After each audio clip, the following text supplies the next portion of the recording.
Jejak di Balik Kabut. Audiobook, novel silat. Cerita, Esa Mintarja. Bab 82. Demikianlah, maka sejenak kemudian, anak-anak muda itu mulai dengan kerja mereka. Yang pertama-tama mereka lakukan adalah mempersiapkan tempat penampungan air yang akan mereka alirkan dengan talang bambu ke kotak sawah terdekat yang tanahnya menjadi pecah-pecah dan kering. Aku sudah menghubungi Mbah Recep, berkata Trima. Apa katanya? Bertanya seorang kawannya. Mbah Recep nampak acuh tak acuh. Ia pun menganggap bahwa kami sedang bermimpi. Tetapi bukankah Mbah Recep tidak keberatan? Tidak. Meskipun ia tidak menyambut rencana itu dengan harapan, tetapi ia tidak menolak. Yang penting, Mbah Recep tidak menolak bahwa sawahnya akan menjadi kotak percobaan dengan talang air yang akan kita buat. Sementara tempat penampungan itu disiapkan, Paksi pun berkata, marilah, sebagian dari kita pergi ke hutan bambu. Kita akan menebang bambu yang sudah tua. Kita akan membawanya kemari dan mengerjakannya menjadi talang-talang air. Beberapa orang di antara anak-anak muda itu bersama Paksi telah pergi ke hutan bambu yang berada tidak terlalu jauh dari tempat itu. Hutan bambu itu masih berada di dalam lingkungan padukuhan, sehingga anak-anak muda itu merasa menebang milik mereka sendiri. Apalagi hutan bambu itu seakan-akan tidak dihiraukan lagi. Beberapa padukuhan yang memerlukan bambu juga mengambil bambu di hutan jika bambu di kebun mereka sendiri tidak mencukupi. Namun ketika sekelompok anak-anak muda itu mendekati hutan bambu yang lebat itu, mereka nampak ragu-ragu. Hutan bambu itu menjadi bagian dari hutan lereng gunung yang lebat yang memanjang, berhubungan dengan hutan yang menjadi wilayah Kademangan tetangganya. Di hutan itu terdapat binatang buas, berkata salah seorang dari mereka. Ya, sahut yang lain. Harimau loreng di hutan itu terkenal garang dan buas. Anak-anak muda itu memperlambat langkah mereka sehingga Paksi berjalan di paling depan. Paksi, berkata salah seorang di antara anak-anak muda itu pula. Kita harus menjadi sangat berhati-hati. Jika ada harimau lapar, sementara angin yang membawa bau keringat kita berhembus ke hutan itu, maka harimau itu akan mencari kita. Biarlah harimau itu mencari kita. Tetapi kita tidak mencari harimau itu. Seseorang di antara kita akan diterkamnya. Bukankah kita tidak sendiri? Sementara kita masing-masing membawa parang. Maksudmu, apakah kita akan melawan harimau itu? Tentu. Bukankah kita tidak ingin membiarkan hidup kita diakhiri oleh taring harimau itu seandainya benar-benar ada seekor harimau yang mendatangi kita? Apakah kita akan dapat melawan seekor harimau meskipun kita berlima? 6 orang. Bukankah kita berenam? Apakah aku tidak dihitung? Bertanya Paksi. Ya. Meskipun kita berenam, kita tidak akan dapat berbuat apa-apa. Seandainya kita tidak dapat melawan harimau itu, maka di hutan bambu, kita mempunyai banyak kesempatan untuk menghindar. Harimau itu tentu juga tidak akan dapat berjalan di dalam rumpun-rumpun bambu yang lebat. Sementara kita mempunyai akal yang tidak dimiliki oleh seekor harimau. Tetapi naluri harimau itu justru lebih berarti dari akal kita jika kita berada di tengah-tengah hutan bambu. Paksi menarik nafas dalam-dalam. Katanya, mudah-mudahan tidak ada seekor harimau yang akan mengganggu kita. Biasanya harimau akan menjauhi manusia. Hanya harimau yang tua, lemah dan kelaparan sajalah yang sering memburu manusia, karena tidak lagi mampu memburu seekor kijang. Dengan demikian, harimau yang akan mendekat, tentu seekor harimau yang sudah lemah. Betapapun lemahnya, tetapi seekor harimau tidak akan dapat kita lawan. Karena kita tidak mencobanya. Jika kita mencobanya, maka betapapun garangnya seekor harimau, kita tentu akan dapat mengalahkannya. Setidak-tidaknya mengusirnya. Kecuali jika kita memang menyerahkan diri kita untuk dikoyak-koyak oleh harimau itu. Anak-anak muda itu terdiam. Namun mereka justru menganggap Paksi terlalu sombong, meskipun maksud Paksi hanya sekedar membesarkan hati mereka. Sejenak kemudian, maka mereka pun telah berada di tepi hutan. Sederet hutan bambu seakan-akan memagari hutan yang lebat memanjang di kaki Gunung Merapi itu. Beberapa padukuhan telah menebang bambu di sini pula. Mereka juga tidak bertemu dengan harimau. Pernah terjadi, Paksi, berkata seorang anak muda yang nampak pucat. Seekor harimau menghampiri orang-orang yang sedang menebang bambu. Tetapi waktu itu yang datang ikut menebang bambu cukup banyak. Lebih dari 20 orang. Mereka pun segera berteriak-teriak sambil mengacu-acukan parang mereka, sehingga harimau itu pun bergerak meninggalkan mereka. Nah, bukankah harimau itu juga dapat ditakut-takuti? Tetapi kita sekarang hanya 6 orang. Tidak apa-apa. Anak-anak muda itu pun telah memaksa diri mereka masing-masing untuk kemudian menebang bambu meskipun sebenarnya mereka masih saja merasa cemas. Tetapi ternyata tidak ada seekor harimau yang datang mendekat, sehingga mereka berhasil menebang dan mengumpulkan setumpuk batang bambu. Kita akan mengusungnya ke tempat kawan-kawan kita membuat tempat penampungan air itu, berkata Paksi. Anak-anak muda itu pun termangu-mangu. Rasa-rasanya sangat malas untuk mengusung setumpuk bambu itu. Karena itu, maka untuk beberapa saat mereka hanya memandangi saja bambu-bambu yang telah mereka tebang dan mereka timbun di bawah sebatang pohon di padang perdu itu. Paksilah yang pertama-tama memikul 2 batang bambu yang besar sambil berkata, "Jika terasa terlalu berat, maka kalian cukup membawanya sebatang-sebatang saja. Nanti kita ajak kawan-kawan kita yang membuat tempat penampungan air itu untuk mengusung bambu-bambu ini. Besok kita akan melakukan lagi." "Besok kita mencari bambu lagi?" bertanya seorang anak muda. "Ya. Besok dan lusa sampai bambu itu cukup untuk membuat talang air 5 jalur sampai ke sawah Mbah Rejep." Anak-anak muda itu saling berpandangan. Tetapi Paksi tidak menghiraukan mereka lagi. Ia pun meninggalkan tempat itu sambil mengusung 2 batang bambu di atas kepalanya dialasi dengan segenggam ilalang yang dilipat-lipat.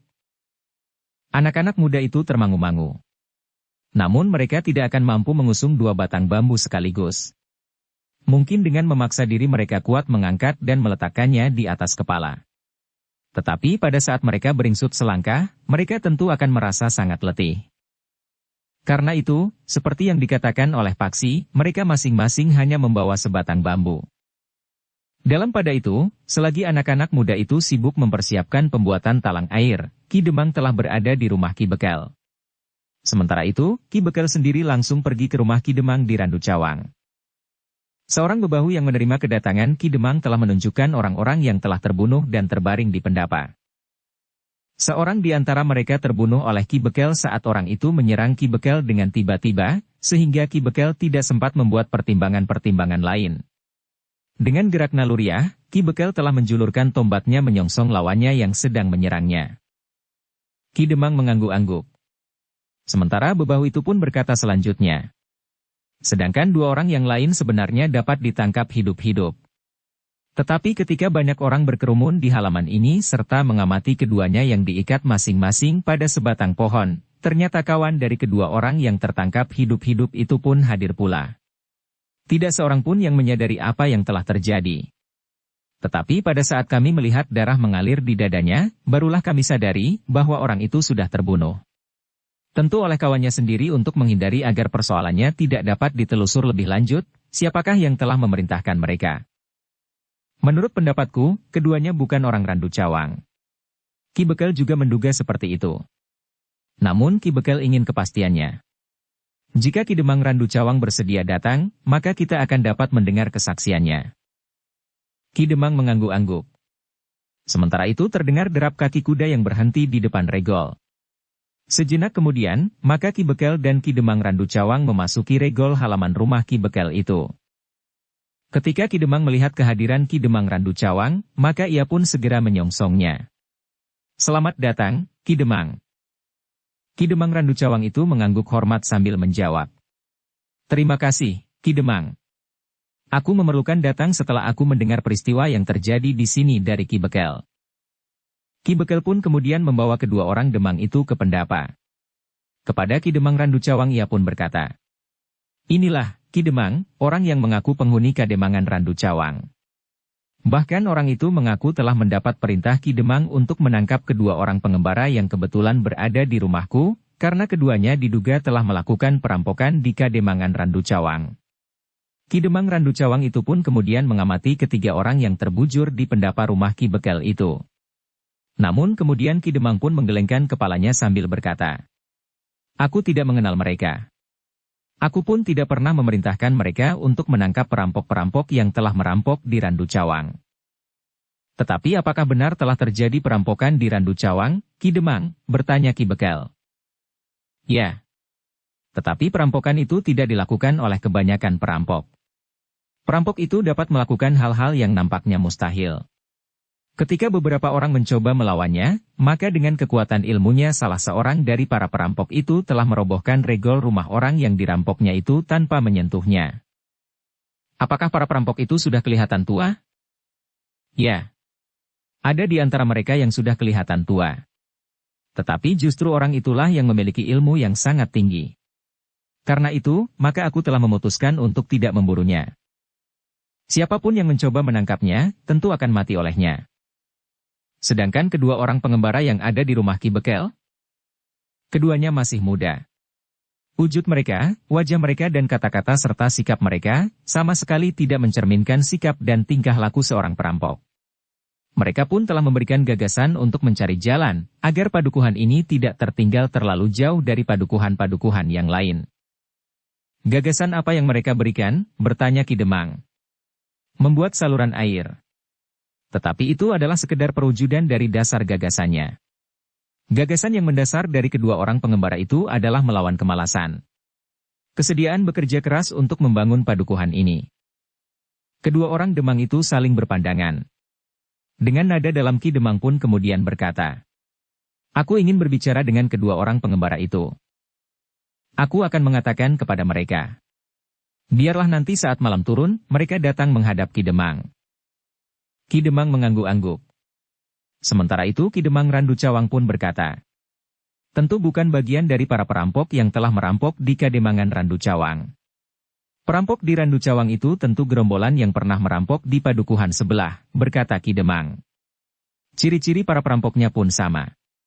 Perampok di padukuhan sebelah itu juga menunjukkan kemampuannya yang sangat tinggi, sehingga orang-orang padukuhan tidak berani berbuat apa-apa terhadapnya. Namun agaknya mereka hanya sekedar lewat. Sebelumnya dan sesudah itu tidak pernah lagi ada perampokan seperti itu. Jika saja ada sekelompok perampok yang memanfaatkan ketakutan kami, mungkin mereka akan berhasil. Tetapi kami sudah mengenal ciri-ciri para perampoknya. Sahut Ki Demang. Karena itu, jika ciri-cirinya tidak sama seperti perampok yang mengerikan itu, maka mereka tentu dapat dilawan oleh orang-orang padukuhan. Ki Demang Randu Cawang itu berada di rumah Ki Bekel untuk beberapa lama. Namun kemudian setelah dihidangkan minuman dan makanan, maka Ki Demang Randu Cawang itu pun minta diri. Ki Demang sendiri berada tidak terlalu lama di rumah Ki Bekel. Ki Bekel sempat menceritakan sikap Ki Cakrajaya yang tidak menyetujui gagasan kedua orang pengembara itu. Ki Demang menarik nafas dalam-dalam. Ki Cakrajaya adalah seorang yang sangat berpengaruh di Kademangan itu. Jika ia tidak sependapat, maka persoalannya akan dapat menjadi rumit. Ki Cakrajaya berkata bahwa ia ingin menemui Ki Demang.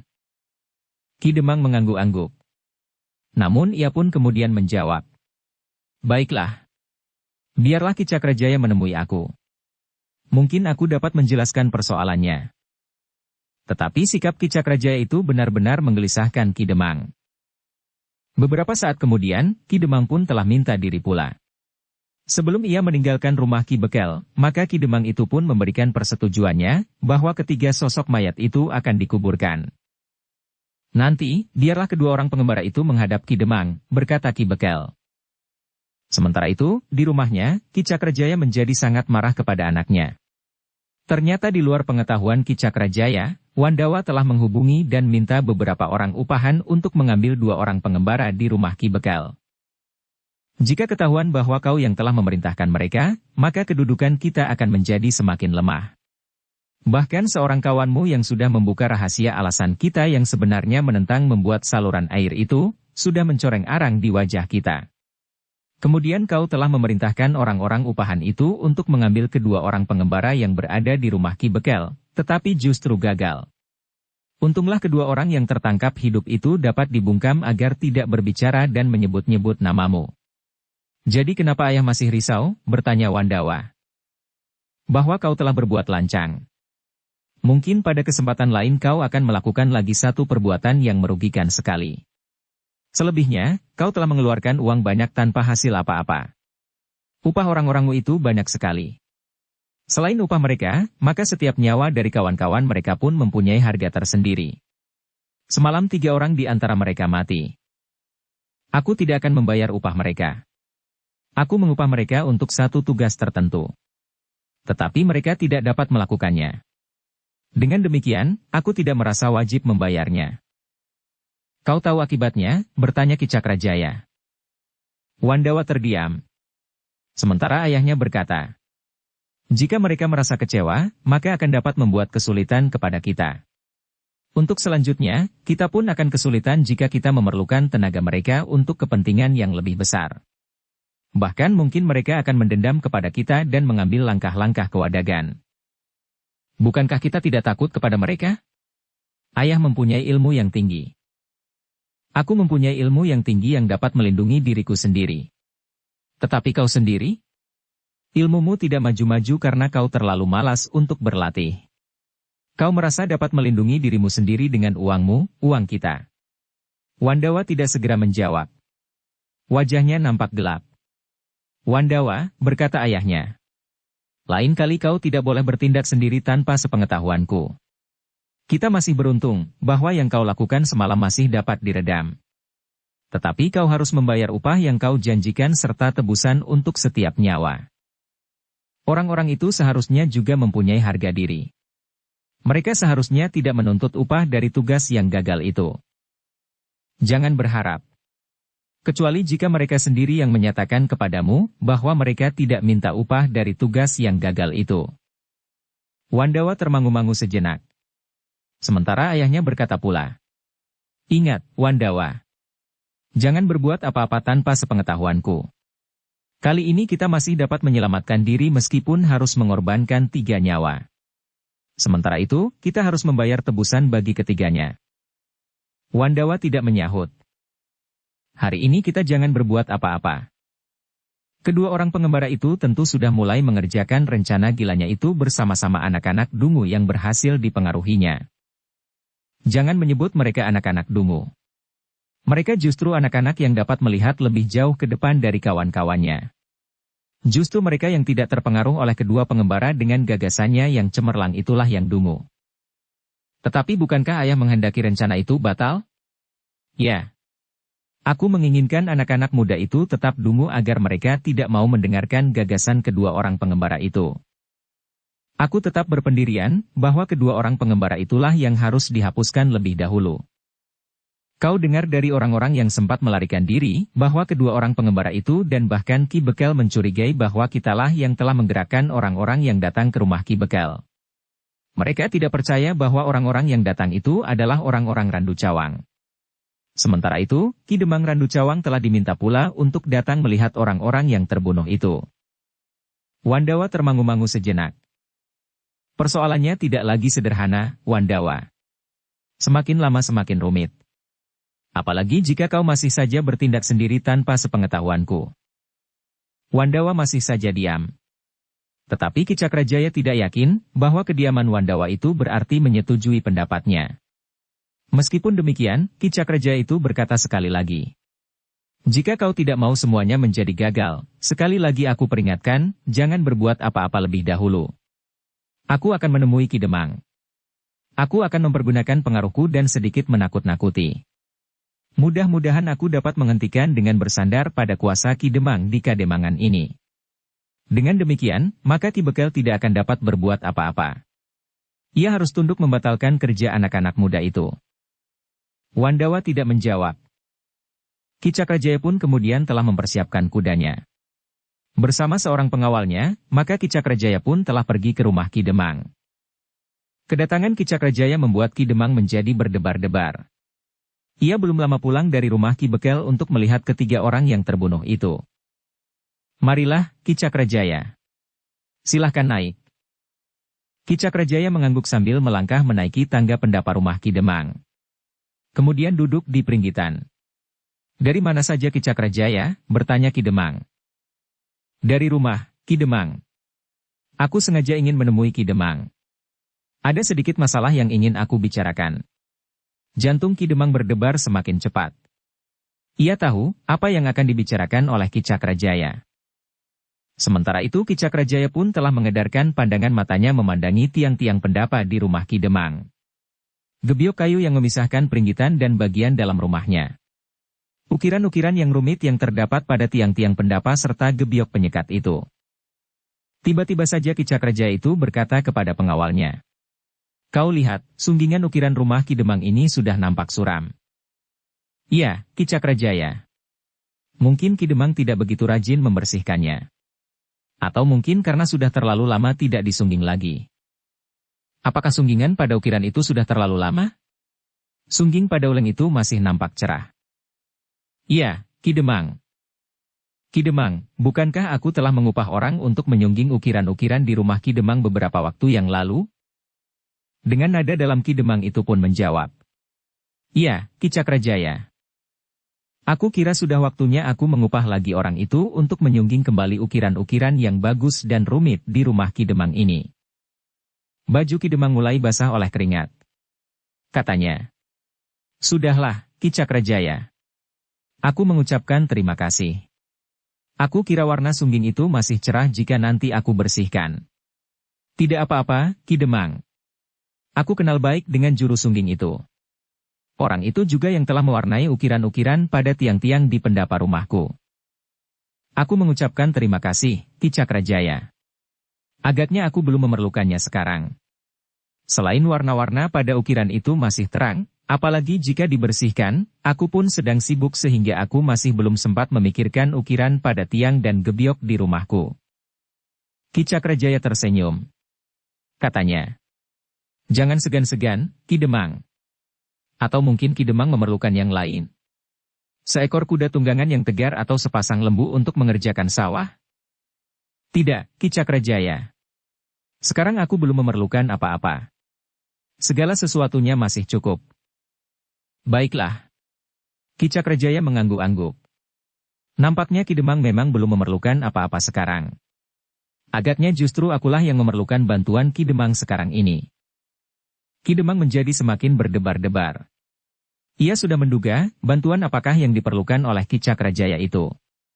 Meskipun demikian, Ki Demang itu masih juga bertanya. Bantuan apakah yang dimaksud Ki Cakrajaya?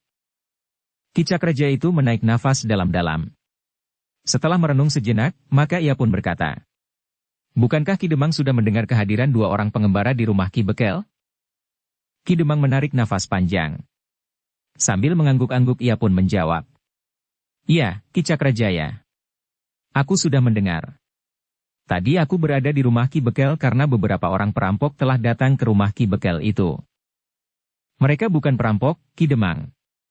Bukan perampok? Maksudku, mereka tidak akan merampok di rumah Ki Bekel. Jadi menurut Ki Cakrajaya, siapakah mereka itu? Inilah yang sulit aku katakan, karena tentu tidak ada seorang pun yang bersedia menjadi saksi. Maksud Ki Cakrajaya. Seseorang yang mendengar pembicaraan antara Ki Demang Randu Cawang dan orang yang terbunuh itu sama sekali tidak menyentuh niat orang-orang yang datang ke rumah Ki Bekel itu untuk menguasai harta bendanya. Ki Demang mengangguk-angguk. Katanya. Orang-orang itu mengaku orang Randu Cawang. Bahkan mereka mengaku diperintah oleh Ki Demang Randu Cawang. Ya. Untuk menangkap kedua orang pengembara itu. Dari mana Ki Cakrajaya mengetahuinya? Banyak orang yang mengatakannya. Tetapi aku mendengar langsung dari orang yang mendengar sendiri pembicaraan itu. Siapa? Orang itu tidak ingin dikenal namanya. Ki Demang tidak dapat memaksa Ki Cakrajaya untuk menyebut nama itu. Lalu, pertolongan apakah yang dapat aku berikan? Ki Demang, aku dan barangkali kita semua tidak tahu, siapakah kedua orang pengembara itu. Mungkin tidak nampak pada mereka ciri-ciri seorang penjahat. Tetapi siapapun mereka, dan apakah ia berbohong atau tidak tentang diri mereka sendiri, namun kehadiran mereka telah menimbulkan keributan yang dapat meluas menjadi keresahan yang mencengkam seluruh Kademangan ini. Peristiwa di rumah Ki Bekel itu adalah contoh yang paling baik. Setelah peristiwa itu, mungkin akan menyusul peristiwa-peristiwa yang lain yang akan membuat rakyat Kademangan ini menjadi semakin resah. Mereka tidak berbuat apa-apa di hadapan Ki Demang dan Ki Bekel. Tetapi siapa tahu, apa yang akan dikerjakannya kemudian di belakang Ki Demang dan Ki Bekel. Ki Demang menarik nafas dalam-dalam. Ki Demang, berkata Ki Cakrajaya lebih lanjut. Bahwa kedua orang yang tertangkap hidup-hidup itu akhirnya terbunuh, tentu karena pokal kedua pengembara itu sendiri. Tetapi kedua orang pengembara itulah yang menangkap mereka berdua. Satu permainan yang sempurna. Dengan demikian, maka keduanya akan dapat mengenyahkan segala macam kecurigaan terhadap mereka. Bahkan mereka telah menjadi seorang pahlawan di sini. Apalagi dengan gagasan-gagasannya yang tidak masuk akal itu. Gagasan itu berbobot Ki Cakrajaya. Ki Cakrajaya seakan-akan tidak mendengarnya. Ia masih berkata selanjutnya. Setelah kedua orang itu ditangkapnya, sehingga keduanya dianggap sebagai pahlawan, maka pada satu kesempatan kedua orang itu telah mereka bunuh sendiri. Apa gunanya mereka membunuh kedua orang yang sudah tertangkap, menyerah dan tidak kuasa lagi melawan? Mereka telah terikat pula pada sebatang pohon. Lalu apa gunanya pembunuhan itu? Ki Cakrajaya tertawa. Katanya, seharusnya kau dapat merabanya, Ki Demang. Bagaimana menurut Ki Cakrajaya? Keduanya tentu ingin menghapus jejak. Jika keduanya yang tertangkap hidup itu sempat bersaksi, maka mereka akan dapat mengatakan siapakah kedua orang pengembara yang ingin mereka tangkap itu sebenarnya. Orang-orang yang terbunuh itu tentu akan dapat menunjukkan cacat dari kedua orang pengembara itu. Jika demikian, kenapa keduanya tidak menangkap kedua pengembara itu melalui jalur yang wajar? Misalnya, keduanya datang kepadaku dan kemudian kepada Ki Bekel. Bukankah dengan demikian pelaksanaannya akan menjadi lebih mudah dan bahkan mungkin tidak harus menelan korban jiwa? Agaknya mereka tidak ingin terlambat. Sebelum kedua orang itu melarikan diri, maka keduanya harus ditangkap. Tetapi kenapa mereka harus mengaku orang-orang Randu Cawang dan bahkan mengaku mendapat perintah dari Ki Demang Randu Cawang? Tentu ada beberapa hal yang tidak kita ketahui, Ki Demang. Karena itu, aku minta Ki Demang bertindak bijaksana. Sebelum persoalan yang menyangkut keduanya menjadi semakin berkembang sehingga keresahan pun menjalar sampai kemana-mana, maka sebaiknya keduanya diusir dari Kademangan ini. Bahkan jika Ki Demang ingin tegas, Ki Demang dapat menangkap mereka dan memaksa mereka mengaku, siapakah sebenarnya mereka berdua. Bagaimana aku dapat mengusir mereka, Ki Cakrajaya? Sekarang mereka justru sedang mengembangkan satu gagasan yang sangat menarik. Beberapa puluh kali aku mencoba untuk membuat padukuhan itu bergerak. Aku sudah mengadakan penyuluhan tentang peningkatan kesejahteraan hidup. Memenuhi kebutuhan sendiri dalam batas kecukupan. Kerja dan mengusir kemalasan. Tetapi seisi padukuhan itu sama sekali tidak menanggapinya. Apalagi ketika Bekel yang sekarang diwisuda. Ki Bekel itu memang orang malas sejak mudanya. Kemudian para bebahu pun terdiri dari orang-orang malas pula. Kemalasan itu benar-benar telah mencengkam padukuhan itu, sehingga mereka tidak peduli lagi tentang nasib buruk yang menimpa padukuhan mereka. Ki Cakrajaya tentu sudah mengetahuinya. Sawah yang kering dan gersang. Rumputan pun tidak dapat hidup. Meskipun ada sebagian tanah yang subur, seperti tanah milik Ki Cakrajaya, yang lain adalah tanah kering di musim kemarau. Bahkan tanahnya pun menjadi pecah-pecah dan mengeras seperti batu padas. Nah, gagasan menyalurkan air dari gumuk kecil itu perlu disambut dengan harapan. Sedangkan air di gumuk kecil itu seakan-akan tidak terbatas dan tidak akan pernah kering di segala musim. Kau sudah terbius pula oleh harapan-harapan yang kosong itu, Ki Demang. Apa yang dapat dilakukan oleh anak-anak itu dengan talang bambu? Seberapa air yang mereka dapatkan lewat talang bambu itu? Ki Demang, mereka menunggu kita semua lengah. Dengan demikian, kita hanya akan dapat menyesal. Apa yang akan mereka lakukan? Jika mereka ingin merampok, kenapa mereka tidak memilih sebuah padukuhan yang paling kaya di Kademangan ini? Justru memilih padukuhan miskin dan kering? Ki Demang lupa bahwa aku tinggal di padukuhan itu. Itulah yang membuat aku sangat cemas. Mungkin hanya ada 1-2 orang yang akan menjadi sasaran mereka. Antara lain adalah keluargaku yang termasuk memiliki kelebihan dibanding dengan para penghuni yang lain. Ki Cakrajaya, biarlah aku berbicara dengan Ki Bekel agar tidak akan pernah lengah. Biarlah Ki Bekel mengawasi kedua orang pengembara itu. Itu tidak akan banyak menolong, Ki Demang. Ki Cakrajaya, sebenarnya terdengar aneh jika Ki Cakrajaya mencemaskan keluarga Ki Cakrajaya. Selama ini keluarga Ki Cakrajaya dianggap keluarga yang tidak dapat disentuh oleh tangan siapapun. Bahkan tangan Ki Bekel pun tidak mampu menjangkau kebebasan keluarga Ki Cakrajaya untuk berbuat apa saja di padukuhan. Sementara itu, di Kademangan ini, tangan dan kakiku telah Ki Cakrajaya ikat dengan keping-keping uang. Namun kadang-kadang juga dengan bayangan-bayangan hitam yang menakutkan. Bagaimana mungkin Ki Cakrajaya menjadi ketakutan menghadapi dua orang anak-anak itu?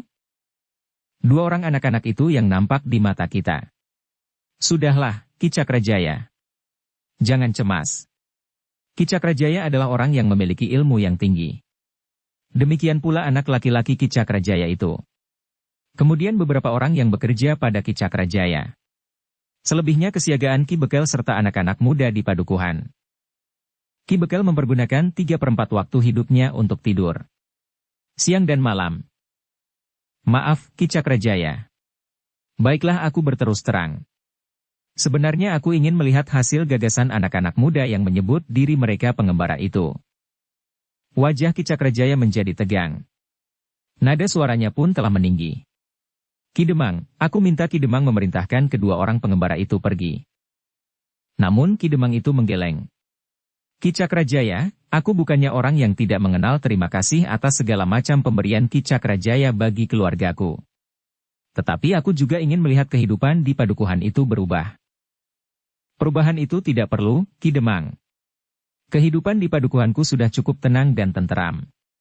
Biarlah ketenangan itu tidak terusik oleh mimpi-mimpi buruk yang hanya akan membuat malapetaka saja di padukuhan kami. Kerja yang sia-sia. Harapan yang kosong yang justru akan menjerumuskan padukuhan kami ke dalam kemelaratan yang semakin dalam. Ki Cakrajaya, berkata Ki Demang. Selama ini aku telah menjadikan diriku sebagai seekor kerbau yang dicocok hidung di hadapan Ki Cakrajaya. Aku sudah berbuat banyak bagi kepentingan Ki Cakrajaya. Tetapi kali ini, beri kesempatan rakyat padukuhan Ki Cakrajaya itu untuk bangkit. Kebangkitan padukuhan itu akan memberikan keuntungan pula kepada Ki Cakrajaya.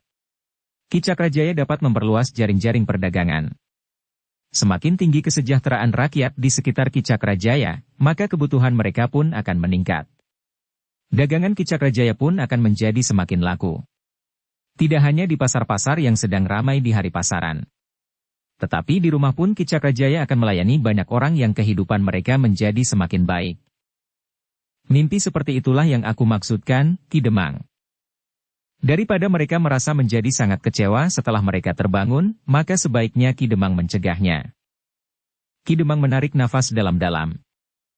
Ki Demang, berkata Ki Cakrajaya. Jangan menunggu aku bertindak sendiri. Jika aku sudah memutuskan untuk mempergunakan kekerasan, maka persoalannya akan berbeda. Ki Cakrajaya, berkata Ki Demang. Bukankah Ki Cakrajaya mempunyai alasan yang lain kecuali yang telah Ki Cakrajaya katakan? Ya. Aku tidak mau kesejahteraan hidup orang-orang di sekitarku meningkat. Mereka tentu akan meninggalkan pekerjaannya di rumahku dan di sawahku. Meskipun mereka malas, tetapi mengupah mereka masih termasuk menguntungkan. Tenaga dari padukuhan lain akan terasa jauh lebih mahal meskipun mereka dapat bekerja lebih cepat dari orang-orang malas itu. Ki Cakrajaya terlalu mementingkan diri sendiri. Ya. Aku tidak ingkar. Bahkan aku telah melakukannya sejak lama. Tetapi seharusnya Ki Cakrajaya memperhitungkan kemungkinan lain yang lebih baik. Tidak.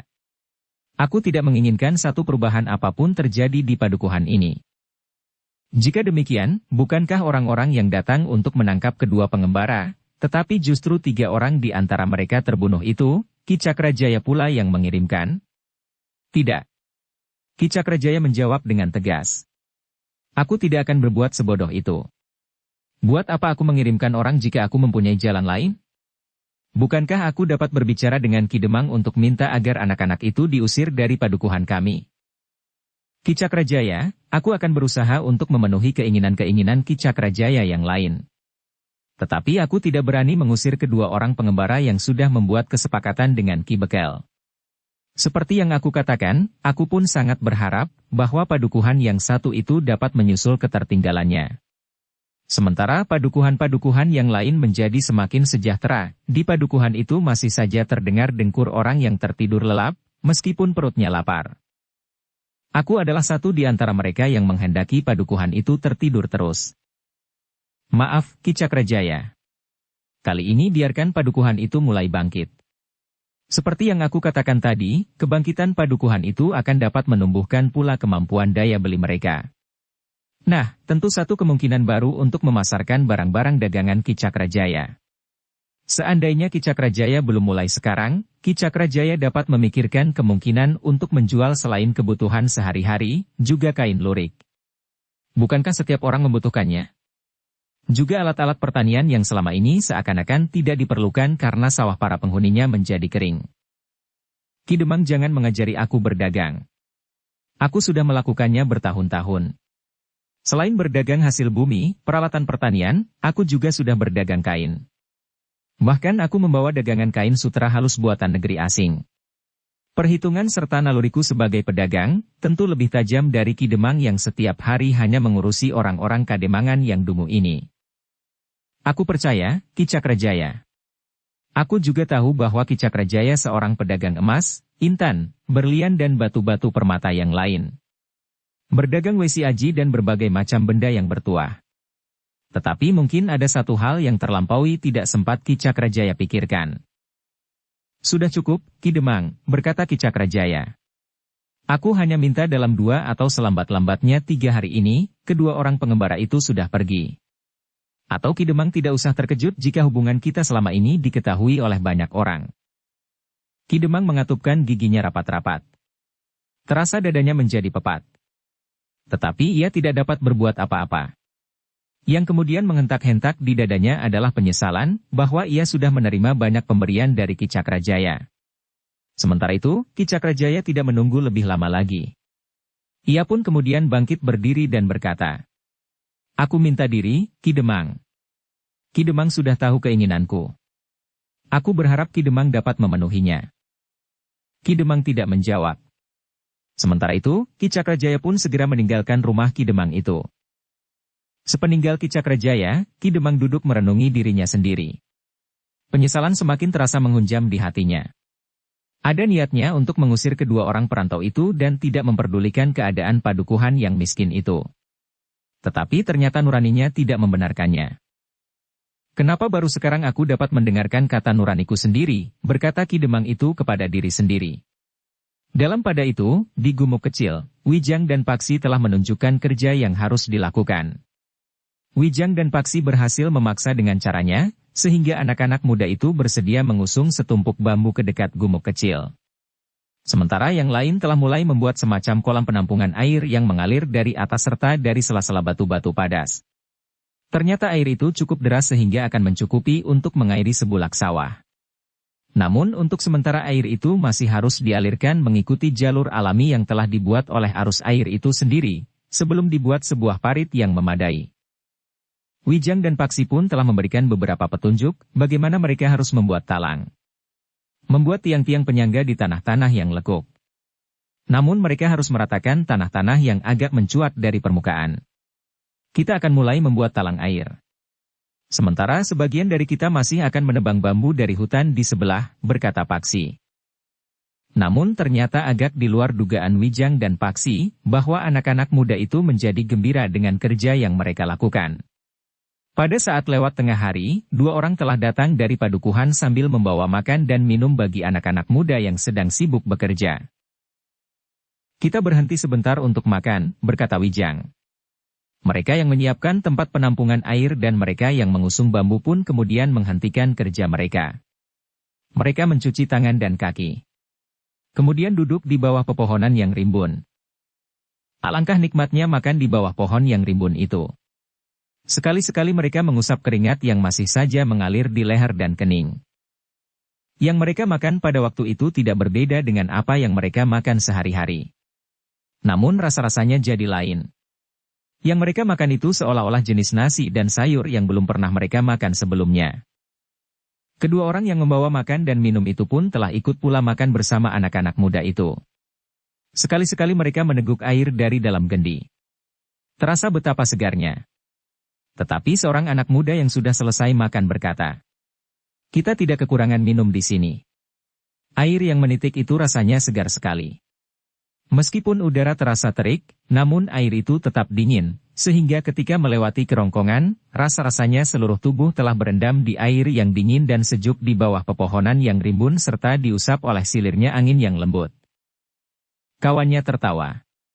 Katanya, "Itulah sebabnya, maka mata ini tiba-tiba saja telah mengantuk." Namun baru saja mulutnya terkatup, anak muda itu telah bangkit berdiri sambil berdesis. Siapa yang sudah mendengkur ini? Ih! Yang lain pun berpaling. Ternyata seorang anak muda yang bertubuh tinggi kekurus-kurusan sudah tertidur di atas rerumputan kering di bawah sebatang pohon waru. Bukan main, gumam seorang anak muda yang bertubuh pendek. Tetapi mataku ternyata juga sudah ingin terpejam. Kalian dapat beristirahat sebaik-baiknya, berkata Paksi. Mungkin tidur. Tetapi setelah kalian bangun beberapa saat lagi, kalian tidak boleh menjadi malas. Kalian harus benar-benar terbangun untuk bekerja keras lagi. Dalam pada itu, selagi mereka masih beristirahat, mereka melihat Ki Bekel berjalan di teriknya sinar matahari ke arah mereka.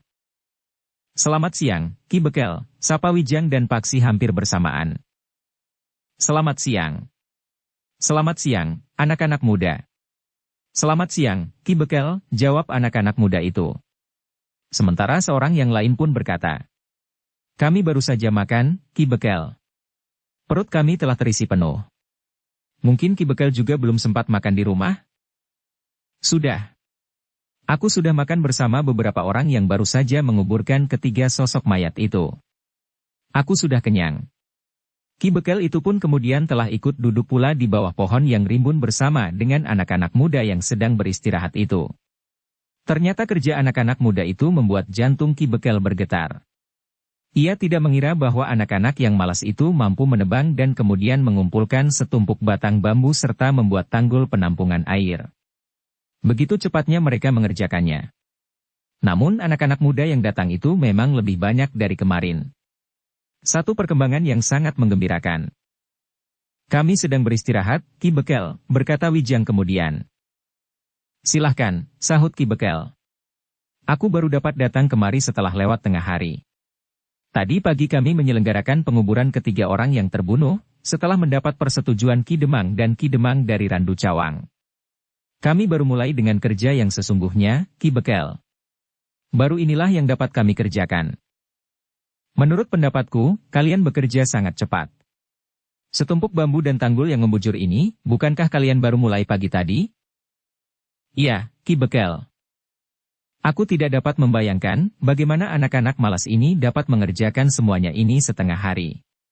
Kami terdiri dari banyak orang, Ki Bekel, sahut Paksi. Aku merasa sangat bangga bahwa anak-anak padukuhan kami bersedia untuk menempuh jalan kehidupan yang baru. Aku tidak pernah bermimpi bahwa anak-anak muda yang malas itu akan bangkit. Mudah-mudahan tidak hanya hari ini atau hanya 2-3 hari saja. Tetapi untuk seterusnya. Mudah-mudahan pula banyak anak muda yang tertarik dan ikut bersama kita yang sudah ada di sini. Mudah-mudahan, Ki Bekel. Tanah ini telah dikaruniakan kepada kita. Kita harus mensyukurinya dan memanfaatkannya dengan baik. Ki Bekel mengangguk-angguk. Katanya seakan-akan ditujukannya kepada dirinya sendiri. Aku terlambat menyadarinya. Tanpa goncangan yang kuat, kami tidak tergerak untuk berbuat seperti sekarang ini. Peristiwa yang terjadi semalam merupakan tantangan yang justru menuntut jawaban kita semua. Anak-anak muda itu sudah menjawabnya. Ki Bekel menarik nafas dalam-dalam. Kepada Wijang dan Paksi ia pun kemudian berkata, anak-anak muda, aku minta kalian tidak hanya 2 atau 3 hari saja di sini. Aku ingin kalian tetap berada di sini. Keberadaan kalian akan banyak memberikan arti bagi padukuhan kami yang selama ini jauh tertinggal dari padukuhan-padukuhan lain. Wijang dan Paksi saling berpandangan sejenak. Namun kemudian Wijang pun berkata, kami mohon maaf, Ki Bekel. Kami hanya dapat tinggal di sini untuk 2-3 hari saja.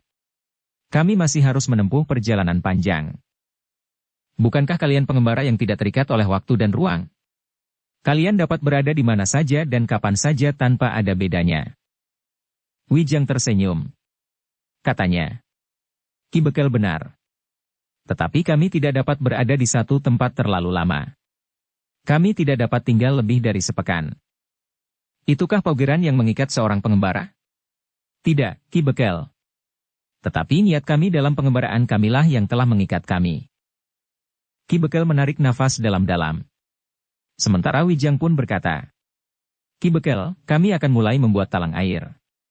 Sedangkan sebagian lagi masih akan mengumpulkan bambu, karena kami membutuhkan bambu cukup banyak.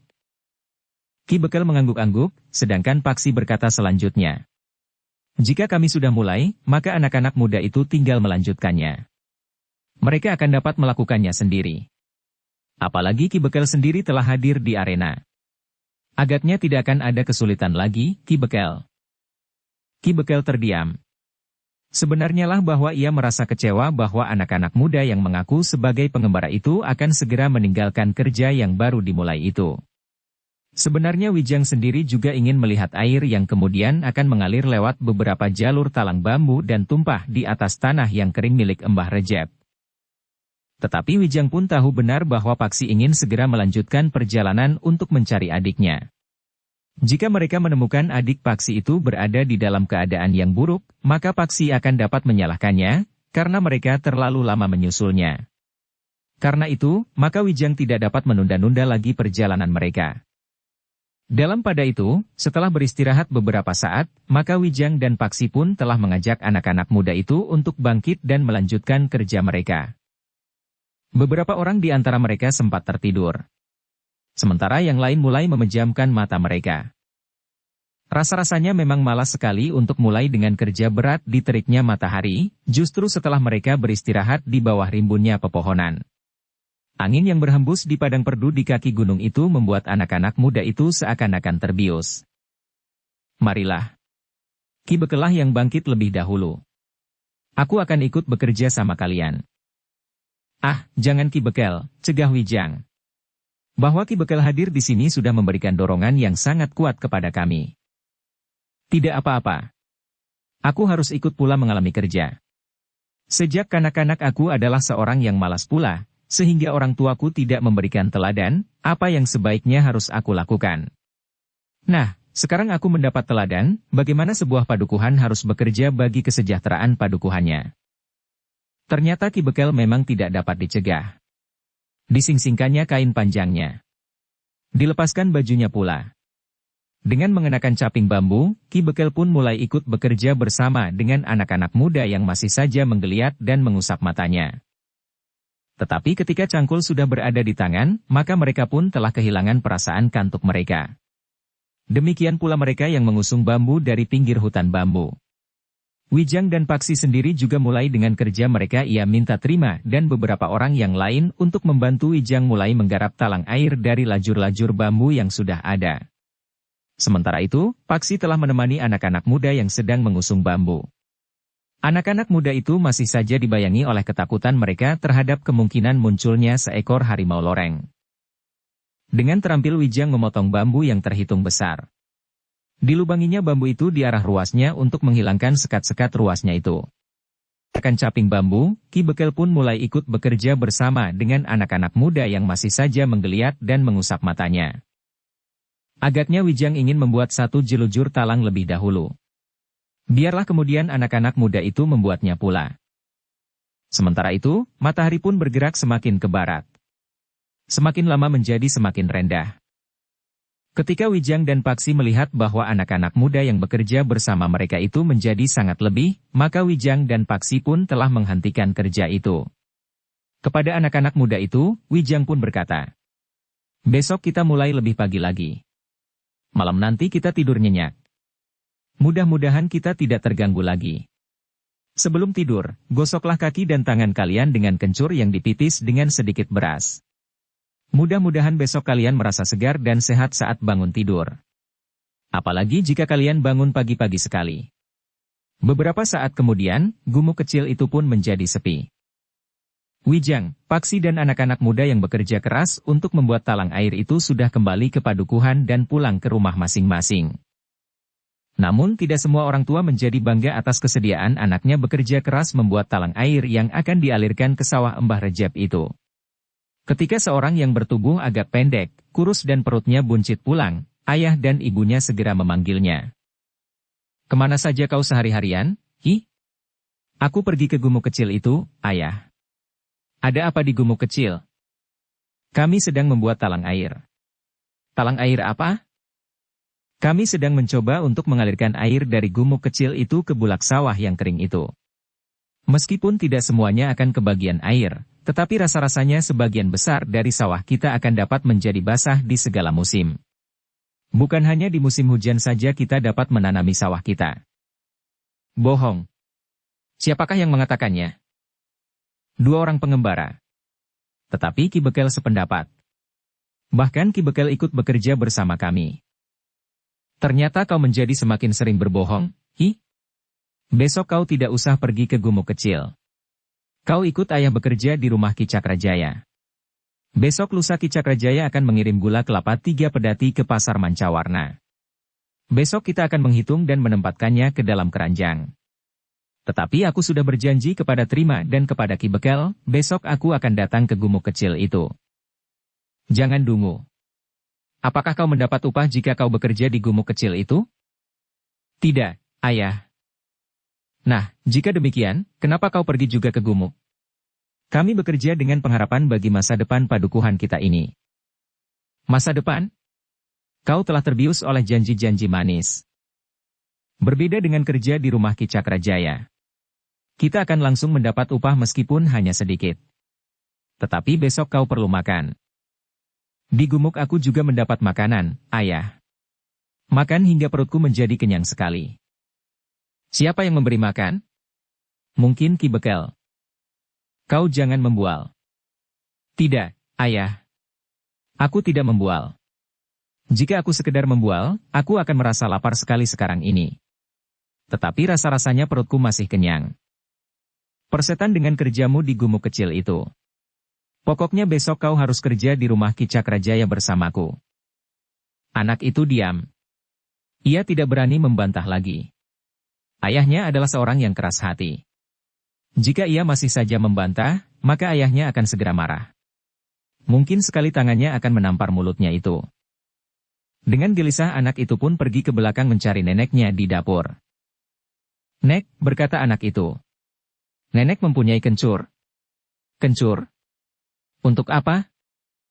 Aku tadi kerja keras di gumuk kecil, Nek.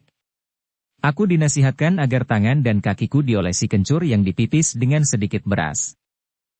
Oh, beras kencur, maksudmu? Ya, Nek. Beras dan kencur. Aku mempunyai kencur sedikit. Besok kita dapat mencari di kebun belakang. Berasnya. Neneknya termangu-mangu. Dengan nada berat neneknya itu berkata. Berasnya tinggal sedikit sekali, Ger. Besok beras itu akan dibuat bubur untuk makan adikmu. Untuk kita, ayahmu sudah menyediakan gaplek yang cukup. Sedikit saja, Nek. Beberapa butir. Baiklah. Nanti nenek ambilkan. Kau tidak usah bercerita kepada ayah dan ibumu tentang beras kencur itu. Katakan saja, kencur itu dipipis dengan sedikit garam. Ya, Nek. Sekarang, mandilah. Tubuhmu akan terasa segar. Bersambung ke bab 83. Dukung kami dengan subscribe, follow, like, komen dan share. Terima kasih.